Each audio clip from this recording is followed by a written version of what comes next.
That's why we should make the biopic of the people who are still alive. Well, this is one of the most viral memes going around about Mary Kom.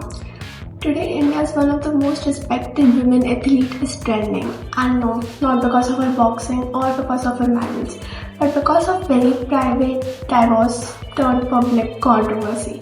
And the internet has already decided sides. But this video is not about gossip. This video is about what happens psychologically and socially when a woman stops fitting in ideal narrative. Let's get into the facts straight. Mary Kom and her husband Onur Kom, married for over 2 decades, are now legally divorced. After the divorce became public, both of the sides made serious allegations. Mary Kom accused her husband of financial betrayal and misuse of her earnings, while her ex-husband accused her of having extramarital affairs. P.S. None of the affairs have been legally proven and Mary Kom has denied them publicly. So what we are seeing right now is a very private marital breakdown being consumed as public entertainment, and that's where the real issue begins. Now on the meme. आजकल देखो किसी बंदे biopic बन रही है, which is not a bad thing, it's great. लेकिन जो बंदा जिंदा है तो उसे बायोपिक कैसे बना सकते? वेट करो, क्या पता हक दे बाकी की जिंदगी में यार। It sounds funny, but it also reveals something deeper. When we make biopic of someone, we lock someone into a moral image. Either it's hero, victim, or an inspiration. We don't allow them to be raw human beings. While human beings are meant to make mistakes, they are messy. Another big question, quote meme that is going around is, as her husband doesn't earn anything, will Mary Kom pay him alimony? It's really funny and hurtful at the same time, because whenever there is something happens with a woman or there is feminism involved, all men start attacking with same 2 questions. First is alimony and second, who will pay the bill? So here's the reasonable answer for the alimony question. Alimony is not gender based. Alimony is financial dependence during the marriage. If a man has sacrificed his career to support his partner's success, then yes, of course he deserves legal support just like a woman would. Equality doesn't mean that women never pay or men should always pay. It means whoever is financially strong will support whoever is vulnerable. It's a balance, just like in nature. And that's not anti-man, that's just fairness. Another big question that people are asking is, now where are the feminists? Where is your feminism? So let me be very clear here. Feminism is not about hating men. Feminism is not about saying men are evil. Feminism is not about dismissing a man's pain in marriage. Feminism at its core is agency and fairness, not superiority. The feminist question here is simple. Why a woman's personal life is used to erase her professional legacy?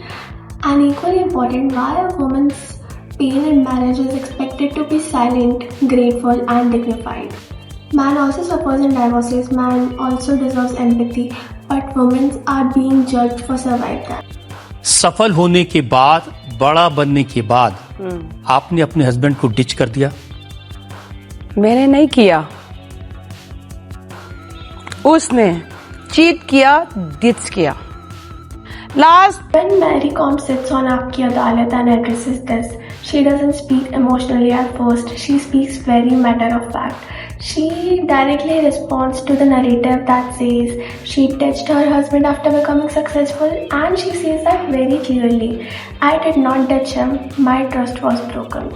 And this is important because this isn't a gossip or a headline. This is her statement on record.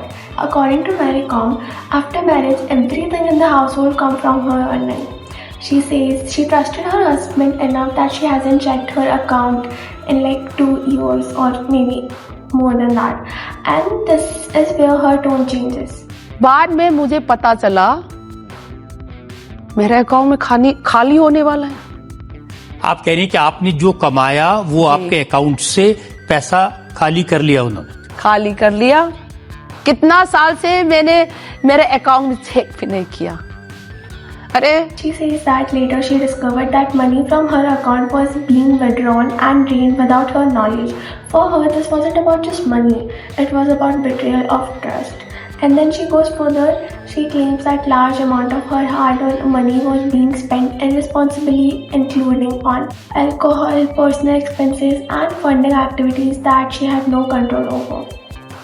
At one point, she even describes how she started asking herself, what is this going on? How is this happening without me knowing? This is not a financial disagreement. This is a shock for her, especially when the money represents the year of physical sacrifice, injuries, and time away from her children. घर और बच्चों को संभालते रहे, अपने life sacrifice करते रहे और आप मेडल पर मेडल कुछ जीतते भी रहे। नहीं कहा सेक्रीफाइस किया। मेरा माँ आया और लड़की लोग है, मैं रखा हूँ मदद करने के लिए। तो सुबह शाम सोते रहते हैं, काम है नहीं, होम मिनिस्टर है। So now there is popular counter argument online that says he sacrificed his career to manage the home and children. Maricom addresses this directly too. She says that support was always present. Her mother helped, there were people to assist, and she questions whether sleeping all day and doing nothing can called be sacrifice. Her point here is very important and it's often misunderstood.